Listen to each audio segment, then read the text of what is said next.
안녕하세요. 김과의 공식 입시 전문가 KU 멘토입니다. 오늘은 학종에 지원한 학생들을 위해 스펙 평가 기준을 세워드리고자 합니다. 당연히 저의 기준이 정답은 아니지만 본인의 스펙에 대해 어느 정도 기준을 확립했으면 하는 바람에 저의 경험과 정보에 따른 기준을 설명드리겠습니다. 그렇다면 지금부터 시작해 보겠습니다. 먼저 성적의 곡선에 대해 설명드리겠습니다. 생각보다 많은 학생들이 성적 곡선에 집착하는 경우가 많습니다. 당연히 성적 곡선이 상향선을 그리면 좋은 평가를 받을 수 있겠지만 그보다 중요한 것은 평균 내신과 지원 전공과 관련된 과목의 성적입니다. 전체 내신이 상향 곡선이어도 지원 전공 과목 내신 성적이 평균 내신에 비해 낮다면 무용지물입니다. 저 또한 내신이 오르기도 했고 내려가기도 했던 롤러코스터형 내신으로 대학에 지원했습니다. 그러나 면접장에서도 지원 전공과 관련된 성적에 대한 질문만 있었을 뿐 내신의 곡선 자체에 대해서는 질문도 받지 못했습니다. 제가 가르친 학생들만 보아도 내신의 곡선보다 평균 내신과 주요 과목 성적 등에 따라 합불이 좌우되는 경우가 많았습니다. 평균 곡선에 집중하기보다는 그 밖의 영역에 관심을 가지고 상심하지 마시기 바랍니다. 내신과 함께 학업 성취도에 대한 객관적인 정보를 제공하는 수상 경력은 대학에서도 주의 깊게 보는 항목 중 하나입니다. 의견이 갈리긴 하지만 가장 중요한 수상 경력은 교과 우상과 경시대 상입니다. 특히나 전공 관련 과목 수상 경력이 두 학기 이상 지속되었다면 우수한 평가를 받을 수 있습니다. 두 번째는 교과 우상과 경시대상을 제외한 전공 관련 상입니다. 예를 들어 전공 관련 동아리에서 받은 상일 수도 있고 외국어과에 지원한 학생이라면 외국어 말하기 대회상일 수도 있습니다. 이러한 경력들은 자기소개서에서도 좋은 소재로 활용할 수 있고 상의 가치도 비전공 대회상에 비해 2배 이상은 높습니다. 세 번째와 네 번째는 비전공 관련 상입니다. 있으면 좋긴 하지만 굳이 없어도 되는 계륵 같은 상들은 냉정하게 높이 평가할 수 있는 부분이 크지 않습니다. 특히 모범상 등 반장이나 회장을 하면 주는 상들 같은 경우 학생들이 생각하는 것보다 가치가 적습니다. 이렇듯 어떤 활동이든 전공 적합성이 중요합니다. 봉사활동은 총 시간의 합보다 얼마나 주기적으로 활동을 진행했는지가 중요한 평가 기준으로 작용합니다. 한 달에 한 번 이상 봉사를 진행했다면 우수한 평가를 받을 수 있습니다. 봉사활동도 당연히 전공과 관련된 장소에서 진행한 것이 높은 점수를 얻을 수 있습니다.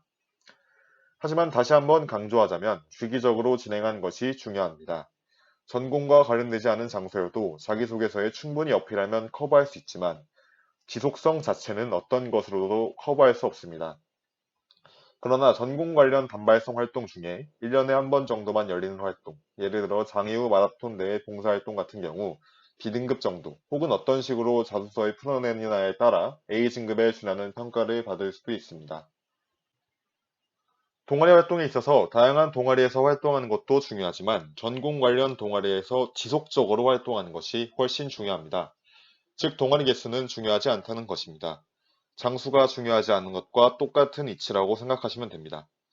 한 학년을 기준으로 했을 때 전공 관련 동아리를 2학기 이상 진행했다면 가장 좋은 평가를 받을 수 있습니다. 전공 관련 동아리도 중요하지만 본인의 꿈에 필요한 비전공 관련 분야에 대한 동아리에 들어가는 것도 좋은 평가를 받을 수 있습니다. 그러나 동아리 활동 내역이나 자소서, 면접 등에서 충분히 설명을 해 주셔야 전공 관련 동아리에 버금가는 평가를 받을 수 있습니다. 독서 활동은 단순히 양으로 평가하기에 무리가 있지만 여러분의 편의를 위해 권수로 평가하는 법을 설명드리겠습니다. 권수의 기준은 전공 관련 서적 기준입니다. 전 학년을 따졌을 때 전공 관련 서적 권수가 20권 이상이면 우수하다고 평가할 수 있습니다. 평균으로 따지면 한 학기에 5권 이상을 읽은 것입니다. 이 권수에 동아리처럼 전공과 관련되지 않아도 진로와 어느 정도 연관이 있다면 기준 권수에 포함하셔도 좋습니다. 만약 전공 관련 독서 권수가 전학년 합쳐서 10권 이하라면 사실 평균적인 기준의 미달이라고 할 수 있습니다. 그러나 적은 권수라고 상심하지 마시고 독서 활동 내역을 충분히 정리하고 숙지한다면 면접이나 자소서에서 커버할 수 있습니다. 리더십 활동은 많은 학생들이 놓쳤다고 생각하는 활동 중 하나입니다. 전교회장, 학급회장 같은 활동만 리더십 영역에서 좋은 평가를 받을 수 있다고 착각하고 있기 때문입니다. 그러나 이러한 활동들은 경쟁이 치열해진 지금 상황에서 흔하디 흔한 활동이라고 할 수 있습니다. 오히려 동아리에서 맡은 회장, 부회장 역할이 더 좋은 평가를 받을 수 있습니다. 이 경우 생기부에 본인의 리더십에 대해 깊이 있게 기재되어 있는 것이 가장 좋지만, 만약 강조되어 있지 않다면 자기소개서 3번 등에서 충분히 피력해 주신다면 전교회장의 버금가는 평가를 받을 수 있으니 낙담하지 마시기 바랍니다. 마지막은 출결입니다. 우선 무단결석, 결과 조퇴에 대해서는 당연히 불이익을 받을 수밖에 없습니다. 대학도 수업을 듣는 것이 우선시되는 곳입니다. 무단으로 수업을 듣지 않았던 학생에 대해서는 당연히 좋지 않은 시선으로 평가할 수밖에 없습니다. 그러나 학년이 올라가면서 개근으로 변한 학생은 얘기가 달라집니다.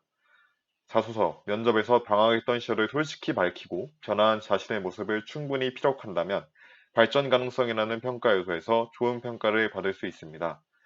병결에 관해서는 전혀 신경 쓰지 않아도 된다고 말씀드리고 싶습니다.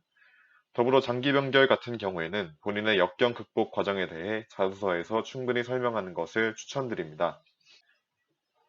여러분들에게 저의 컨설팅 경험을 바탕으로 한 스펙 평가 기준에 대해 설명드렸습니다. 그러나 어떠한 기준도 명확하지 않습니다.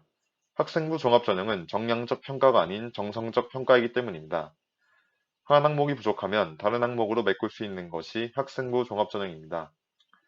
여러분이 진행한 활동에 자부심을 가지고 본인이 지원하고자 하는 대학이 있으면 자신 있게 지원하시기 바랍니다. 그것이 가장 좋은 지원 전략입니다. 여러분의 합격을 위해 저도 열심히 노력하겠습니다. 지금까지 김과의 공식 입시 전문가 KU 멘토였습니다. 감사합니다.